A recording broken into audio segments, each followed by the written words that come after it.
Yeah, fear is a part of our life from a young age, and maybe fear takes on different forms, but it's with us till the very end.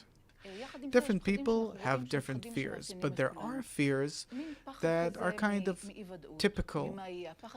Fear of uncertainty, fear of illnesses, fear of will I be able to feed my children, will I be able to make a living, fear of the unknown. When we grow up, the fears, they change direction, more in the direction of our children. So we're left with fears for ourselves and also for our children. And along with it, there are also other kinds of fear. Looking at different researches, there are the 10 most common fears beyond the ordinary fears that people have.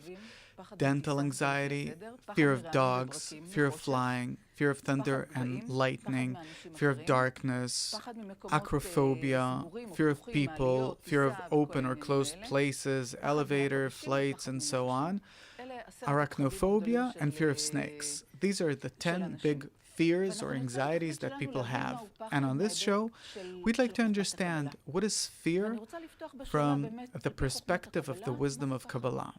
So the question is, according to the wisdom of Kabbalah, what is fear? First of all, regarding fears, there are lists of fears. I recommend, if someone wants to count them, you can take, suppose, Kent's repertory on homeopathic medicine,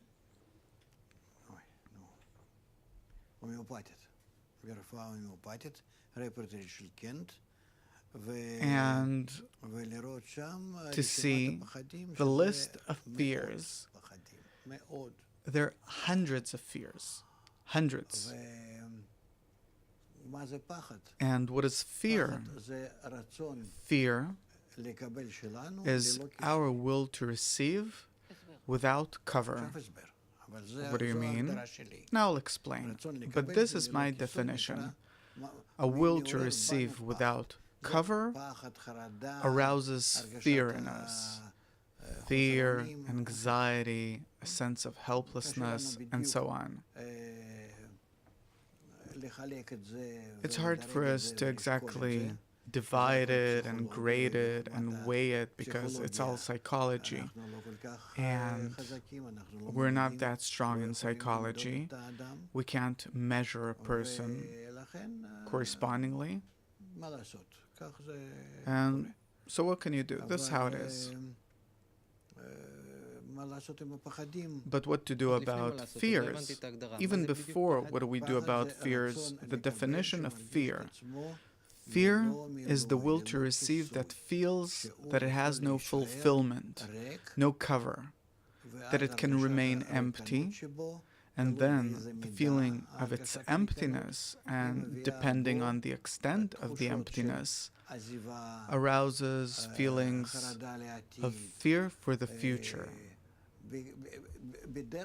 Usually, it's about the future, and the future can be the next moment and forever. So, our will to receive, which is our entire nature, our entire character, our substance, it always demands fulfillment. It demands to feel safe, prosperous, certain satiation, and so on. And if it does not have the right kind of fulfillment in the present, and also there's nothing illuminating for it in the future, then that desire of ours feels hanging in the air between heaven and earth. It has no idea where will it get a fulfillment from. And then it could be a small child or a grown-up person, man or woman, at the ages of 20, 30, 40, 50, doesn't matter, that they're in a state and they don't know where will help come from. This is our nature, meaning that a person that has everything that he needs, it doesn't matter. Could be that he's a king and he has the whole world, and still he feels that. How if he's filled with plenty and abundance, suppose a king?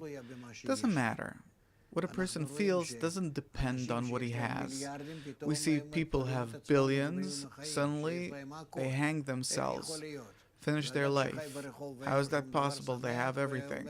And a person that lives on the street and has nothing, he's all happy, saying the entire world's mine.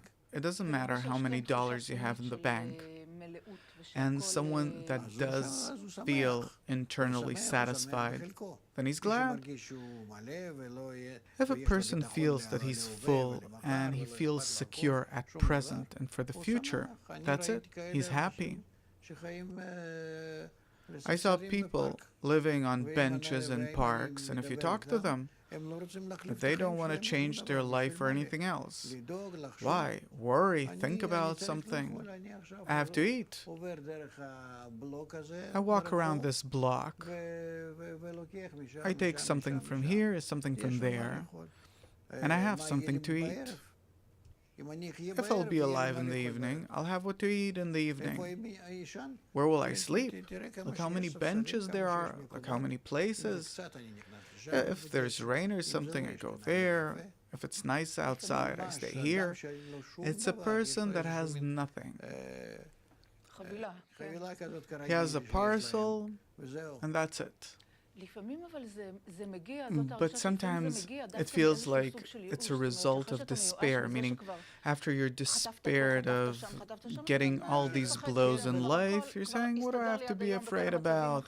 I got along till now in the worst possible states, I'll get along again. We think that this is how it is, but it's not. A person, even without any external reason, that nothing happened beforehand, that he lost or fell or something happened to his relatives or something, no.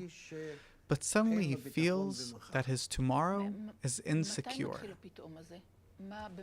When does it happen? How does it start?